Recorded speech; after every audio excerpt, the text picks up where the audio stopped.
For this Flags in 50 Seconds, we're celebrating my dad's birthday, who was born in 1950, and that's the subject of this episode. We start with the flag of Peru, where the current national flag first appeared in March 1950. Like many, the red represents blood and white, well, the opposite, peace and purity.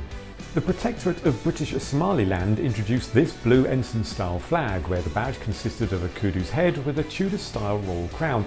This sat above a shield which houses two spears crossed in front of a Somali shield. In the green is a mosque minaret, and the blue has a dhawl in full sail. This is the flag of the US state of Virginia. While a version of this originated in 1861, the current version was standardised in 1950. The lady is Virtue, who has vanquished Tyranny. Interesting fact, this is the only flag in the US that depicts some form of nudity. Other flags that were adopted in 1950 include this version of the Belize flag, which was eventually replaced in 1981.